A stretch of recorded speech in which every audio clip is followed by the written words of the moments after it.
मानव इतिहास हर युग में किसी न किसी बड़ी खोज के कारण बदला है।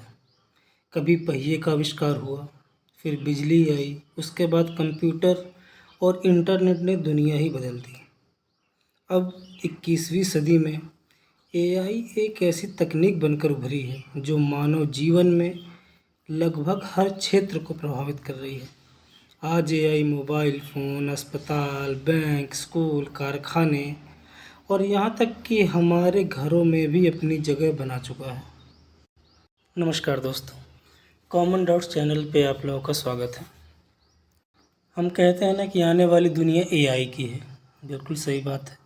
आने वाले समय में एआई इतना विकसित होने वाला है कि हमारे हर रोज़मर्रा की हर चीज़ों में एआई इन्वॉल्व होगा। यदि एआई का विकास इसी गति से जारी रहा तो हम कह सकते हैं कि 2070 तक दुनिया आज की तुलना में बिल्कुल अलग दिखाई देगी। हालांकि भविष्य का एक सटीक अनुमान लगाना संभव नहीं है, लेकिन वर्तमान में जिस प्रगति के आधार पर एआई बढ़ रहा है, उससे ये कल्पना की जा सकती है। चलिए पहले देखते हैं एआई क्या है। वैसे तो लगभग हर कोई समझता है, फिर भी एक बार देखते हैं एआई क्या है। एआई वह तकनीक है जिसके माध्यम से कंप्यूटर और मशीनें इंसानों की तरह सीखने, सोचने, निर्णय लेने और समस्याओं का समाधान करने की क्षमता प्राप्त कर लेती हैं। एकदम उसी तरह जैसे हम इंसान किसी भी सिचुएशन के बारे में सोचते हैं, समझते हैं, उसका क्या फ़ायदा है, क्या नुकसान है, क्या उसका रिज़ल्ट होगा। अगर ऐसी ही क्षमता एआई के कारण डेवलप हो जाता है, मशीनें अपने अंदर डेवलप कर लेती हैं, तो हम उसी को एआई कहते हैं। मशीन लर्निंग, डीप लर्निंग और रोबोटिक्स, ये ऐसी टेक्निक्स हैं जिन्होंने एआई को कहीं अधिक शक्तिशाली बना दिया है। जाहिर सी बात है, एआई आने वाले समय में पूरी तरह से इस दुनिया को बदलने वाला है। हर फील्ड में, जैसे हम एजुकेशन की बात करते हैं तो शिक्षा का एक नया युग आने वाला है। 2070 तक शिक्षा पूरी तरह बदल सकती है। ऐसा हो सकता है कि प्रत्येक छात्र के पास अपना व्यक्तिगत एआई शिक्षक हो, जो उस स्टूडेंट के सीखने की गति, उसका इंटरेस्ट, उसकी जो कमजोरियां हैं, उसके अनुसार उसे पढ़ाए। कक्षाओं में भी किताबों की जगह होलोग्राम, वर्चुअल रियलिटी और एआई आधारित प्रयोगशालाएं होंगी। छात्र इतिहास सिर्फ पढ़ेंगे नहीं, बल्कि उसे वर्चुअल रूप से अनुभव भी करेंगे। भाषा की बाधाएं समाप्त हो सकती हैं, क्योंकि एआई किसी भी भाषा का तुरंत अनुवाद कर देगा। इसी तरह हम देखते हैं कि हेल्थ केयर सेक्टर में एक बहुत बड़ा रोल प्ले कर सकता है एआई। सबसे बड़ा बात यह है कि अस्पतालों में अधिकांश जांचें वो मशीनें करेंगी, यानी एआई के थ्रू करवाई जाएंगी। एआई शुरुआती चरण में ही की गई गंभीर बीमारियों का पता लगा सकता है। रोबोटिक सर्जरी बहुत ही अधिक सुरक्षित और सटीक होगी, जिसमें मैन मेड मिस्टेक्स बहुत ही कम होंगी। केमिस्ट की दुकान पे एक रियल आदमी की जगह पे एक रोबोट रखा जा सकता है, जो हर दवाइयों को लाके कस्टमर को देगा। उसके पास इतनी क्षमता होगी सोचने समझने की कि वो कस्टमर की हर बात को समझेगा और जो दवा कस्टमर मांगेगा वही दवा लाके वो देगा। अभी भी एआई बहुत अच्छे स्तर पे यूज हो रहा है, जैसे हमारी डेली लाइफ में, जैसे वॉइस कंट्रोल्ड इंजन्स हैं, जैसे कि एप्पल का सिरी है, अमेज़ॉन का एलेक्सा। ये जो एआई टूल्स हैं, ये स्मार्ट होम डिवाइसेस जो हैं, इनको कंट्रोल करते हैं। एंटरटेनमेंट के फील्ड में देखें तो टैब्लू एआई है, जो भी हिस्ट्री होती है किसी बंदे की, उस हिस्ट्री के अकॉर्डिंग मूवीज़, म्यूज़िक वो सजेस्ट करता है।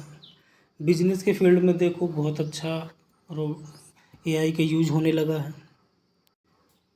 इन सब के बावजूद एआई के बहुत फ़ायदे हैं, सब कुछ सही है, लेकिन इसके बावजूद एआई से जुड़े खतरे भी हैं।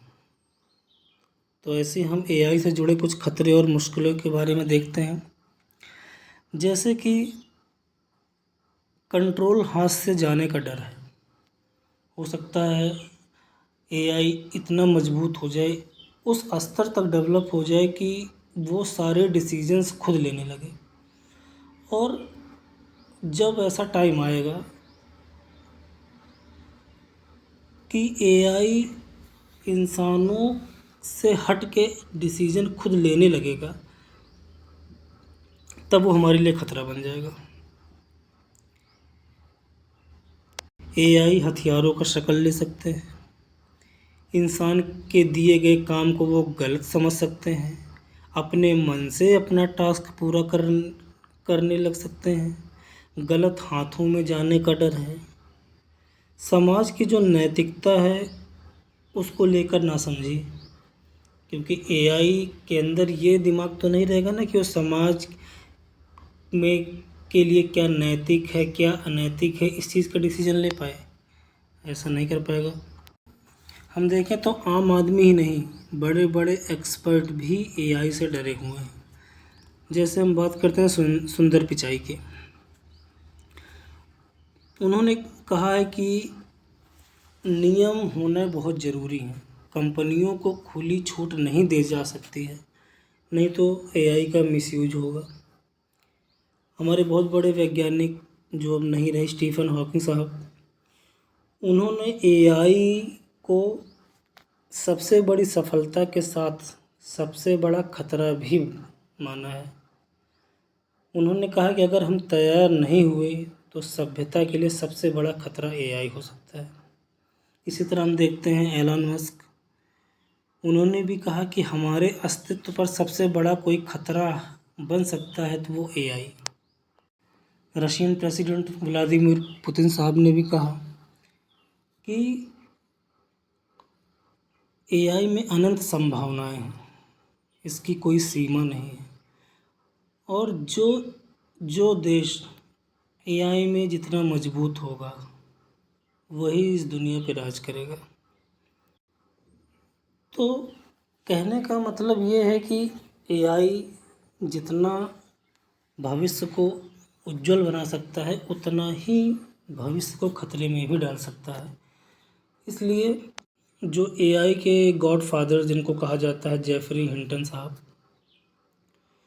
उन्होंने भी इसकी चिंता जताई और उन्होंने कहा कि एआई को डेवलप करने के साथ साथ इस चीज़ पे भी मेहनत करनी चाहिए कि उसका कंट्रोल कभी हमारे हाथ से जाए ना। कंट्रोल जितना अच्छा होगा एआई उतना फ़ायदेमंद रहेगा। जैसे जैसे हमारा कंट्रोल हटता जाएगा वैसे वैसे एआई हमारे लिए खतरा बनता जाएगा। तो अगर हम एक पॉजिटिव वे में ले तो एआई आने वाले समय में एक क्रांति है, 21वीं सदी की सबसे बड़ी क्रांति। ज़रूरी है तो इसके लिए गाइडलाइंस, नियम कानून जारी हों भविष्य में। इस पे कंट्रोल पूरी तरह ह्यूमन का रहे। ह्यूमन का कंट्रोल हटा, कहावत ना, सावधानी हटी दुर्घटना घटी, उसी तरह अगर कंट्रोल हटा तो हमारे लिए खतरा पैदा हो जाएगा। हमने कई सारी हॉलीवुड की मूवीज़, टर्मिनेटर वगैरह में भी इस चीज़ को देखा है। तो ये बिल्कुल सच बात है, ये बिल्कुल संभव है कि एआई अगर हमसे ज़्यादा उसके अंदर डिसीजन लेने की क्षमता आ गई और कंट्रोल हमारे हाथ से छूटा तो इस दुनिया के लिए सबसे बड़ा खतरा रहेगा। ज़रूरी है कि उसका कंट्रोल हमेशा इंसानों के हाथों में रहे, इंसान उसे बना रहे, इंसान ही उसे कंट्रोल करे। धन्यवाद। आप भी अपनी राय कमेंट में ज़रूर दीजिएगा एआई से रिलेटेड।